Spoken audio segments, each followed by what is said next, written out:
Welcome to mesmerising north Bengal. আমরা ঝালং কোলাখাম হয়ে এখন পাইন ফরেস্টের মধ্যে দিয়ে গাড়ি ছুটিয়ে চললাম মূর্তির দিকে।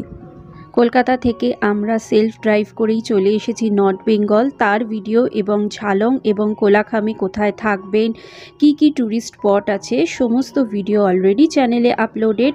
যদি মিস করে গিয়ে থাকেন আই বাটনে শেয়ার করে দেবো, চাইলে দেখে নিতে পারেন।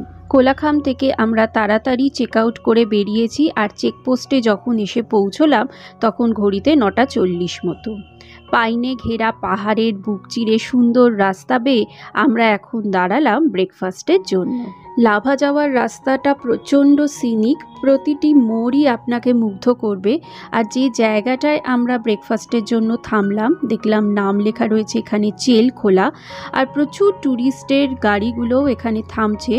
এনারা এখান থেকে এখন লাভা লোলেগাঁও ওই দিকেই রওনা হবেন, তার আগে ব্রেকফাস্ট সেরে নিচ্ছেন এই জায়গাটায়। আর চলছে ফটো তোলার হুড়োহুড়ি। বেশ কতগুলো এখানে রেস্টুরেন্ট রয়েছে, আর এখানে ওয়াশরুমও আছে, চাইলে ইউজ করতে পারেন। এমন সুন্দর ডিসপ্লে আর পাহাড়ি ওয়েদার, একটু না পেট পুজো করলে হয়। আমরা এখন দাঁড়িয়েছি জেলখোলা বলে একটা জায়গাতে, সামনেই ব্রিজ রয়েছে একটা, আর এখানেই সমস্ত গাড়িগুলো এসে থামছে। অনেকগুলো খাবারের দোকান আছে, তার মধ্যে আমরা একটা খাবারের দোকানে দাঁড়িয়েছি। Fried rice, chicken lollipop, chicken momo, ওয়াই অনেক কিছু অর্ডার করেছি, কারণ দুর্দান্ত খিদে লেগেছে। আর পাহাড়ে যখন যাবেন তখন কিন্তু পেট ভর্তি করে খাবার খেয়ে যাবেন। অনেকেরই একটা কনসেপ্ট থাকে যে খাবার খাবো না, বমি পেয়ে যাবে, কিন্তু অ্যাকচুয়ালি কিন্তু আমি দেখেছি অনেকবার পাহাড়ে ট্রাভেল করে যে খালি পেট থাকলে কিন্তু গা গোলায় বেশি। আর এখানে ভীষণ ইয়াম্মি সমস্ত খাবার দাবার পাওয়া যায়, টেস্ট ভীষণ ভালো। অবশ্যই এই জায়গাটাতে দাঁড়িয়ে যদি খিদে পায় খেয়ে নেবেন, অথবা সাথে করে কিছু নিয়েও নিতে পারেন প্যাক করে পরের জন্য। কোলাখাম থেকে মূর্তি পর্যন্ত আমরা মোটামুটি গুগল ম্যাপ অনুযায়ী এসছি। আর কখনো রাস্তায় পড়েছে বুনো ফুলের দুধারে জঙ্গল, কখনো বা চা বাগান। চোখ জোড়ানো দৃশ্য দেখতে দেখতে এই কয়েক ঘন্টার রাস্তা আমরা তিনজনে মিলে আড্ডা দিতে দিতে অনায়াসে কেটে গেছে। কোলাখামের চেকপোস্টের আগে রাস্তাটা তো খারাপ, আগের ভিডিওতেই দেখিয়েছি, কিন্তু চেকপোস্ট থেকে শুরু করে মূর্তি পর্যন্ত রাস্তা আপনারা অনায়াসে সেলফ ড্রাইভ করেই পৌঁছে যেতে পারেন। আমরা কিন্তু একটা স্ট্রেচও গাড়ি চালাইনি, মাঝে মধ্যেই থেমেছি। একবার তো ব্রেকফাস্টে থেমেছিলাম, তাছাড়াও ছবি তোলার জন্য থেমেছি। আর ঘড়িতে 12:40 মতো বাজে। আমরা এখন এন্ট্রি নিলাম অক্সিটেলে, আর আসতে না আসতেই রিফ্রেশিং ওয়েলকাম ড্রিঙ্ক। এখানে আসতেই দেখা হয়ে গেল বিক্রমজিতের সঙ্গে। আমরা গতবার যখন নর্থ বেঙ্গলে এসেছিলাম, সুন্দর চা বাগানের মাঝখানে ছিলাম একটা ব্রিটিশ বাংলোতে। দারুণ ছিল এক্সপিরিয়েন্স, না দেখে থাকলে অবশ্যই দেখে নেবেন, ভিডিওর লিঙ্ক শেয়ার করে দেবো। প্রচুর শুটিংও হয়েছে ওই বড়া দিঘির বাংলোতে। আপাতত আমরা এখন অক্সিটেলে আবার দেখা পেলাম বিক্রমজিতের, ও এখন বলল অক্সিটেলেই রয়েছে। মূর্তি নদীর ধারে দারুণ এই রিসর্টটা, প্রপার্টিটা পুরোটাই আপনাদের ঘুরে দেখাবো। আগে চলুন আপনাদের রুম ট্যুরটা দিয়ে দিই। এই হলো সামনে মূর্তি নদী বয়ে গেছে, আর তার সামনেই হচ্ছে আমাদের রুমটা ভীষণই স্পেশিয়াস। ঢুকতেই একটা বড় ডাবল বেড খাট, এদিকে রয়েছে একটা রাইটিং ডেস্ক, তার মধ্যে ইলেকট্রিক কেটল দেয়া রয়েছে, আর সাথে কমপ্লিমেন্টারি 2টো জলের বোতল। পাশেই রয়েছে একটা কাবার্ডের মধ্যে একটা এক্সট্রা পিলো দেয়া রয়েছে, লাগেজ রাখার অ্যাম্পল জায়গা রয়েছে, আর খাটের পাশে রয়েছে দুদিকে 2টো বেডসাইড টেবিল। সামনেই দেখছি একটা দরজা খোলা আছে, চলুন দেখা যাক। এই দিকটা হচ্ছে একটা ছোট্ট ব্যালকানি মতো, যার গাছের ফাঁক দিয়ে এক চিলতে মূর্তি নদী উকি মারছে। পিছনের বারান্দার সামনে ঝোপঝাড় রয়েছে, খুব একটা সিনিক বলতে কিছু নেই।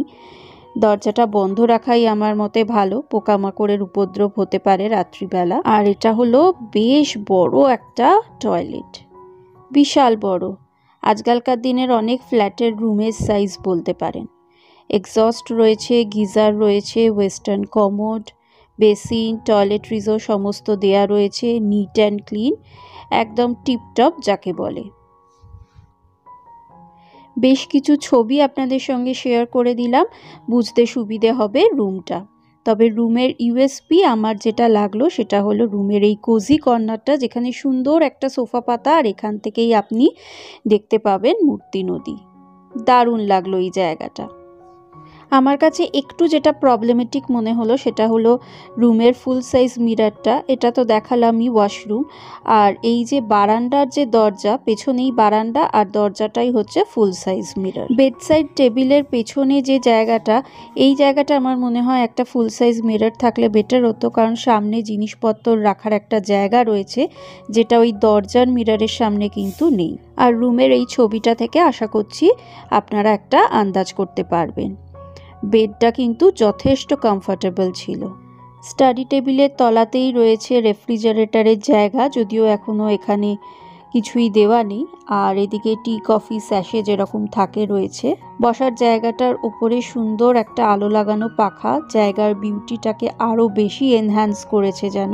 ভীষণ সুন্দরভাবে ডেকোরেটেড, আর রুমটা পরিষ্কার পরিচ্ছন্ন আর এত বড়। সবচেয়ে তো ভালো লাগছে আমার এই জায়গাটা, মনে হচ্ছে সোফায় বসে এই দিনের অনেকটা সময় কাটিয়ে দেওয়া যায়। বন্ধু বান্ধব নিয়ে জমিয়ে এই জায়গাটায় একটা গোল টেবিলও করা যেতে পারে। আপাতত 1 কাপ চা নিয়ে মূর্তি নদীর ধারে দারুণ এনজয় করছি আমরা। রুমগুলোতে কিন্তু এসিও রয়েছে, কারণ আমরা ডিসেম্বর মাসে এসছি আর আমাদের ফ্যানও চালাতে হচ্ছে। যথেষ্ট গরম কিন্তু এই জায়গাটায়। চলুন এবার ঘরের বাইরেটা ভীষণ সুন্দর, ওদের লন করে সমস্ত কিছু সাজানো আছে, সেগুলোও এক্সপ্লোর করা যাক। রিসর্টটা মোটামুটি কমপ্লিট হলেও বেশ কিছু কাজ এখনও চলছে দেখলাম। অক্সিটেলের বিভিন্ন যে সুবিধেগুলো আপনি এখানে অ্যাভেল করতে পারেন, পজ করে ভিডিওটা এখানে দেখে নিতে পারেন। আর অক্সিটেলে এই হলো কটেজটা, যার লেফট হ্যান্ড সাইডের নিচের রুমটা ছিল আমাদের। প্রত্যেকটা কটেজেই রয়েছে 4টে করে রুম, 2টো নিচে আর 2টো ওপরে। আর প্রত্যেকটা কটেজ থেকেই কিন্তু আপনি কম বেশি মূর্তি নদীর একটা ভিউ পাবেন। চলুন এরপর ওদের সুন্দর বাগানটায় কিছুক্ষণ ঘুরে বেড়ানো যাক। রিসেপশনের সামনেই বড় একটা ফাউন্টেন করা, যদিও এখনো চালু হয়নি দেখলাম। পুরো রিসর্টটাই ওয়েল মেনটেন্ড, আর এখানকার স্টাফেদের বিহেভিয়ারও খুবই ভালো। আর মাঠ তো বড় এতটাই যে চুটিয়ে বাচ্চারা এখানে খেলাধুলো করতে পারবে। এই যে সামনেই এটা আমাদের কটেজ, আর এখানে এলে ব্যাডমিন্টন, ফ্রিসবি, ফুটবল এগুলো নিয়ে আসতে পারেন। আর এখানের কটেজগুলোর নামগুলো ভারী সুন্দর, ফুলের নামে রাখা। আমাদের কটেজটার নাম ছিল সানফ্লাওয়ার। শীতকাল আর থোকা থোকা পয়েন্টসেটিয়া ফুটে রয়েছে, দারুণ লাগছে দেখতে। আর এদিকটায় হচ্ছে ওদের যে রিসেপশনটা আপনাদের সঙ্গে প্রথমেই শেয়ার করেছিলাম, আর রিসেপশনের ওপরের ফ্লোরে হচ্ছে ওদের ডাইনিং। দুদিনের ছুটিতে মূর্তি নদীর তীরে এই অক্সিটেলকে অনায়াসেই আপনারা বেছে নিতে পারেন কোলাহলহীন একটা টাইম স্পেন্ড করার জন্য। এরপর চিলড্রেন্স পার্কের দিকটায় যাওয়া যাক। হ্যাপি অনেকক্ষণ ধরে আমার পেছনে লেগে রয়েছে। অনেক কিছু জিনিস রয়েছে চিলড্রেন্স পার্কে। কি অদ্ভুত দেখতে গাছটা। আপনাদের যদি নাম জানা থাকে অবশ্যই কমেন্ট সেকশনে লিখে জানাবেন। আর পুরোটাই মূর্তি নদীর ধারে। যদিও শীতকাল, এখন জল প্রচণ্ডই কম। বর্ষাকালে তো খুব ভালো জল থাকে মূর্তি নদীতে। এখানে প্রচুর দোলনা রয়েছে, ট্র্যাম্পোলিন রয়েছে, বাচ্চারা চুটিয়ে এনজয় করতে পারবে।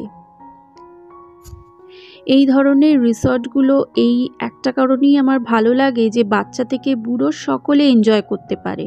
এমন কিছু জায়গা থাকে যেখানে বাচ্চাদের কোনো অ্যাক্টিভিটি থাকে না, ওরা অনেক সময় বোর হয়ে যায়। কিন্তু এই ধরনের রিসর্টে যেহেতু প্রচুর অ্যাক্টিভিটি রয়েছে বাচ্চাদের, তাই ওদের সঙ্গে টাইম স্পেন্ড না করে আপনারা নিজেদের মধ্যে গল্পগুজব করতে পারেন, আর বাচ্চারা বাচ্চাদের মতো খেলাও করতে পারে। আর বয়স্কদেরও রিল্যাক্স করার জন্য একদম পারফেক্ট জায়গা এটা। আমরা এখানে ডিসেম্বরের এন্ডে এসছি, যা গরম এখানে। আর সুইমিং পুলও তৈরি হচ্ছে, পুরো শুনলাম ইনফিনিটি সুইমিং পুল তৈরি হচ্ছে। একদিনের জন্য এসছি, মনটা খচখচ করছে। সময়টা ভীষণই কম হয়ে গেছে সব কিছু এনজয় করার জন্য। আর সুইমিং পুলটা হয়ে গেলে বিক্রমজিৎকে ফোন করে আরেকবার চলে আসতে হবে। দুর্দান্ত চুটিয়ে এনজয় করা যাবে এখানে। খাওয়া দাওয়া, থাকা, বাচ্চাদের খেলাধুলো দুর্দান্ত জায়গা। আমি আর হ্যাপি এখন যাচ্ছি একটু নদীর দিকে। ওই দিকটা বললে একদম কোর এরিয়া, ওদিকটা যাওয়া বারণ। আর যেখানে রুলস অ্যান্ড রেগুলেশন যেগুলো থাকে সেগুলো আমার মতে তো ফলো করা উচিত, না হলেই বিভিন্ন ইনসিডেন্ট ঘটে। যাই হোক, ভীষণ সুন্দর নদীটা। তো সামনে মূর্তি নদী দেখতেই পাচ্ছি, জল যদিও কম, কিন্তু কয়েকটা জায়গায় মানুষজন যখন নদীতে নেমেছে দেখছি অনেক জায়গায় কিন্তু কোমর জলও রয়েছে। তাই জন্য বেশি অ্যাডভেঞ্চারাস হয়ে এদিক ওদিক না যাওয়াটাই আমার মনে হয় বেটার। একটু পা ভেজাবো, সেই জন্য যাচ্ছি। এই যে বলছিলাম না, ইনফিনিটি পুল অলমোস্ট রেডি হয়েই এসছে, আর কিছুটা কাজই বাকি। স্ট্রিক্টলি প্রহিবিটেড লেখাই রয়েছে। আর আমাদের বিক্রমজিৎ বারবার বলেও দিল যে নদী ক্রস করে ওই পাটটায় না যেতে, কারণ ওই দিকটা পুরো একদম জঙ্গলের কোর এরিয়া। আর আমরা এসেই কিন্তু দেখলাম দুটো হাতি দাঁড়িয়ে রয়েছে, যদিও বেশ অনেকটাই দূরে ছিল, আমার পাতি মোবাইল ক্যামেরার আওতার বাইরে, তাই ছবি তুলতে পারিনি। হোটেলের থেকে 2 পা হলো মূর্তি নদী। মূর্তি নদীতে এসে মনটা ভীষণই খারাপ লাগছে। জল কম তার জন্য নয়, নদীটা এতটাই নোংরা যে পা দিতেও কেমন ঘেন্না লাগছে, সত্যি কথা। তাও হ্যাপির আবদারে চললাম। আসার প্রথম থেকেই বায়না ধরে রেখেছিল যে নদীতে যাব, একটু পা ভেজাবো, আর একদমই যদি ওর কোনো কথা না রাখি তাহলে ওরও মনটা খারাপ হয়ে যাবে। খুব সন্তর্পণেই পা ফেলতে হচ্ছিল, কারণ শ্যাওলায় ভর্তি, অসতর্ক হলেই একবারে চিৎপটাং। কিন্তু দুর্দান্ত লাগছিল ঠান্ডা জলে পা ভিজিয়ে। ছোটদের পাল্লায় পড়ে নিজেদেরও মাঝে মধ্যে ছোটটি হয়ে যেতে মন্দ লাগে না। আগেই লাঞ্চের অর্ডার দিয়ে গেছিলাম। রিসেপশনের পাশ দিয়েই উঠে গেছে সিঁড়ি। এখানে কিন্তু কোনো লিফট নেই, এই সিঁড়িটা বেয়ে আপনাকে কিন্তু ওপরে উঠতেই হবে। আর গরমা গরম লাঞ্চ একদম টেবিলের ওপর এসে হাজির। খিদেও পেয়েছে প্রচণ্ড। ধপধপে সাদা চালের ভাত, ডাল, এটা হচ্ছে বরলি মাছ, চিকেন, আর নিয়েছিলাম আলু পোস্ত, বেগুন ভাজা আর স্যালাড। বরলি মাছ নামটা হয়তো ঠিকই উচ্চারণ করছি। খাবার খুবই ইচ্ছে ছিল, শুনেছি প্রাক্তন মুখ্যমন্ত্রী জ্যোতি বসুও নর্থ বেঙ্গলে এলে খুবই খেতেন, কারণ এখানে এই মাছটা খুব ভালো পাওয়া যায়। আর বিক্রমজিৎকে বলতেই অ্যারেঞ্জ করে দিই। অক্সিটেলের ডাইনিং এরিয়াটাও যথেষ্ট বড়, খুবই এয়ারি, আর প্রচুর আলো রয়েছে। এদিকে একটা বারান্দা রয়েছে, চলুন বারান্দাতে যাওয়া যাক একবার। সামনেই যে 4টে কটেজ দেখা যাচ্ছে, আইডেন্টিক্যাল কটেজগুলো, 4টে করে রুম রয়েছে ওপর নিচে মিলিয়ে। আর এই দিকেও কিন্তু কটেজ রয়েছে, এখান থেকেও কিন্তু সোজা আপনি মূর্তি নদী দেখতে পাবেন। আর মাঝখানটা বিশাল বড় সুন্দর বাগান করা। চিকেনটা বাদ দিলে বাদ বাকি রান্না দুর্ধর্ষ। আর আলাদা করে বলতেই হয় বরলি মাছের কথা, মচমচে ভাজা আর আলু বেগুন দিয়ে চচ্চড়ি, উফ, এখনও মুখে লেগে রয়েছে। Must try. তৃপ্তি করে এক পেট খাবার পর কিছুক্ষণ আবার লনে পায়চারি করতে করতে হ্যাপি হঠাৎ দেখালো যে মাম্মা দেখো। দেখলাম ঘাসের মধ্যে থেকে মাথা উঁচিয়ে রয়েছে কয়েকটা হিপো। বেশ মজার লাগলো কিন্তু। বাচ্চাদের এন্টারটেনমেন্টের কোনো কমতি নেই দেখছি এই রিসর্টে। হ্যাপি তো দারুণ এক্সাইটেড, বলল মাম্মা আমি একটা হিপোর ওপর বসছি, ছবি তুলে দাও না প্লিজ।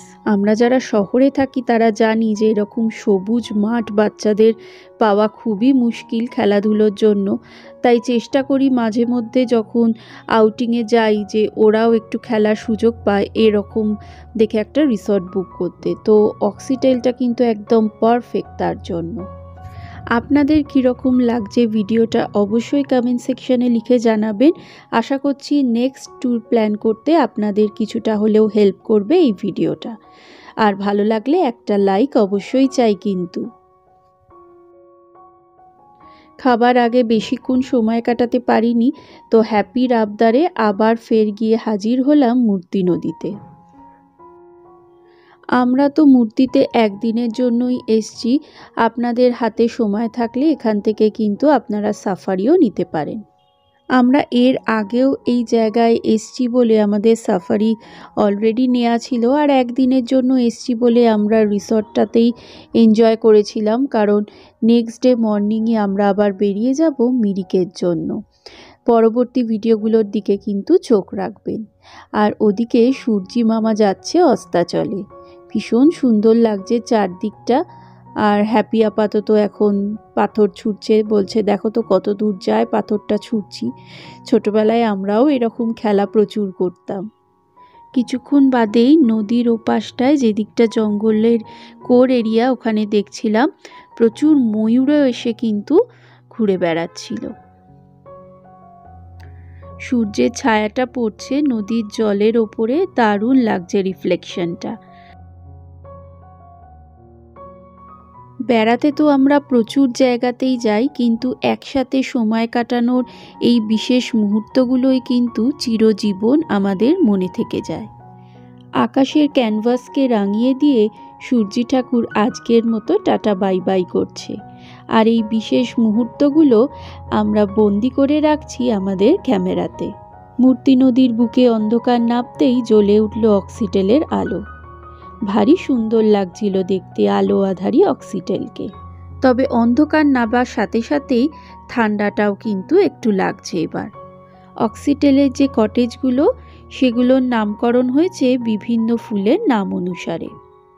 আমরা যে অক্সিটেলে রয়েছি তার পার ডে খরচা পড়েছে 5,200 টাকা, আর এক্সট্রা বেড যদি নেন তার জন্য খরচ 1200 টাকা করে পার নাইট। এর মধ্যে ব্রেকফাস্ট ইনক্লুডেড, লাঞ্চ অথবা ইভিনিং স্ন্যাক্স কি ডিনার কিন্তু আপনাকে আলাদা করে পে করতে হবে। আগে থেকেই আমরা ইভিনিং স্ন্যাক্সের অর্ডার দিয়েছিলাম, আর যথাসময়ে রুমেই ওনারা ইভিনিং স্ন্যাক্স পাঠিয়ে দিল। ইভিনিং স্ন্যাক্সে একটা নিয়েছিলাম প্রনের আইটেম আর একটা চিকেনের। প্রনটা ছিল সতে প্রন, ভীষণ সফট অ্যান্ড জুসি ছিল প্রনটা, ফ্লেভারফুল ছিল এই প্রনের ডিশটা। আর নিয়েছিলাম চিকেন ড্রাই ফ্রাই, এটাও কিন্তু একদম দুর্দান্ত প্রিপারেশন। জনগণ কি বলছে একটু দেখে নেওয়া যাক তাহলে। ভালো করেছে। কোনটা খেলে তুমি, চিকেন না প্রন? প্রন ভালো, খুব ভালো। সন্ধেবেলা বেশ কিছুক্ষণ বাগানে সময় কাটিয়ে একদম ডিনারের জন্য পৌঁছে গেলাম ওদের যে ডাইনিং এরিয়া। আগে থেকেই ডিনারের অর্ডার দিয়ে রেখেছিলাম, পরোটা, বেগুন পোড়া আর মাটন, তার সাথে ছিল পেঁয়াজ আর কাঁচা লঙ্কা। তবে মাটনটা একদম ডিজাস্টার ছিল। ডেজার্টে ছিল গুড়ের রসগোল্লা, সেটাও ছিল পেট ফাটা। আমরা সবসময় অনেস্ট রিভিউ দেওয়ারই চেষ্টা করি, যাতে আপনারাও সঠিক সিদ্ধান্ত নিতে পারেন। পুরো ট্যালট্যালে ঝোল বানিয়েছে মাটন কষার নামে, আর মাটনের ইটসেলফ স্বাদটাও ভালো ছিল না। যাই হোক, পুরো পাতি কথায় যাকে বলে মাটনটা হয়েছিল জাতা। তবে পরোটার সাথে বেগুন পোড়াটা ছিল কিন্তু ফাটাফাটি। মূর্তি নদীর ধারে পরের দিন সকালে ঘুমটা ভাঙল শালিক পাখিদের কিচিরমিচিরে। ঝাঁকে ঝাঁকে শালিক পাখি দেখলাম এখানে। আর রাত্রিরের কুয়াশার অন্ধকারকে কাটিয়ে সূর্যি মামাও আস্তে আস্তে ওপর দিকে উঠছে। অক্সিটেল থেকে আজকে আমরা ব্রেকফাস্ট খেয়ে চেক আউট করবো মিরিকের জন্য, তাই জন্য তাড়াতাড়ি রেডি হয়ে আমরা চলে এসেছি ব্রেকফাস্ট এরিয়াতে। কিন্তু এসে দেখলাম এখনও ব্রেকফাস্ট লাগানো হয়নি, যদিও টাইম হয়ে গেছে। আসলে বাদবাকি যারা এখানে রয়েছে বেশিরভাগ লোকই সকালবেলা সাফারিতে বেরিয়ে যায়, তাই ওনারাও ব্রেকফাস্টটা লাগাতে মনে হচ্ছে একটু দেরি করছিলেন। ছোট পুচকেদের বসে খাওয়ার জন্য হাই চেয়ারেরও ব্যবস্থা রয়েছে দেখলাম। অক্সিটেলে আমরা যে রুম রেন্ট দিয়েছি তার সাথে ব্রেকফাস্টটা যদিও কমপ্লিমেন্টারি ছিল, কিন্তু আমরা যে লাঞ্চ, ইভিনিং স্ন্যাক্স আর ডিনারটা করেছিলাম তার জন্য 3 জনের খরচ পড়েছিল আমাদের 2900 টাকা মতো। অক্সিটেলের ফুড কোয়ান্টিটি এবং কোয়ালিটি আমাদের বেশ ভালোই লেগেছে, আর যে কটা আইটেম আমাদের ভালো লাগেনি সেগুলো তো আপনাদের সঙ্গে শেয়ার করলামই। এখানকার স্টাফেদের সার্ভিসও ভালো, আর একটু প্রম্পট হলে আরও বেটার হয়। আর ইতিমধ্যেই লাগিয়ে দিয়েছে ব্রেকফাস্ট। ডিম সেদ্ধ রয়েছে, একটা মিষ্টি মিষ্টি ফ্রেঞ্চ টোস্ট মতো রয়েছে, একটা সাউথ ইন্ডিয়ান ডিশ, চিড়ের পোহা রয়েছে, আর যেটা সবচেয়ে ভালো লাগলো, লুচির সঙ্গে অন্য জায়গায় সবজি দেয় আর এখানে করেছে ছোলার ডাল, তার মধ্যে রয়েছে আবার কুচি কুচি নারকোল দেয়া। চা, কফি, ফ্রুটস, দুধ এ সমস্ত রয়েছে। Decent breakfast. আমরাও তাড়াতাড়ি ব্রেকফাস্ট সেরে এবার রেডি হয়ে যাই। অক্সিটেলের অ্যাড্রেসটাও শেয়ার করে দিলাম, চাইলে দেখে নিতে পারেন। We are all set to go now. এখন ঘড়িতে 10টা বাজে আর আমরা এখানে অক্সিটেল থেকে চেক আউট করছি। আশা করছি আমাদের এই এপিসোডটাও আপনাদের পছন্দ হবে, হেল্প হবে আপনাদের বুকিং করতে এই সুন্দর অক্সিটেলে। তাহলে গুড বাই, দেখা হচ্ছে অন্য এপিসোডে। ততক্ষণ ভালো থাকবেন, সুস্থ থাকবেন আর eat and travel with cook bake and enjoy. ছবি দেখে কি মনে হচ্ছে ইউরোপিয়ান কোনো কান্ট্রি? একদমই না। আমরা আপনাদের পরের এপিসোডে নিয়ে যাব মিরিকে। থাকবে সেখানকার লোভনীয় কি সমস্ত খাবার দাবার, একদম মিস করলে চলবে না। আর থাকবে ঘোরাঘুরি, সাইট সিইং, কী করবেন মিরিকে এলে। যাবতীয় ইনফরমেশন সহ ভিডিও নিয়ে চলে আসছি নেক্সট এপিসোডে। Keep watching.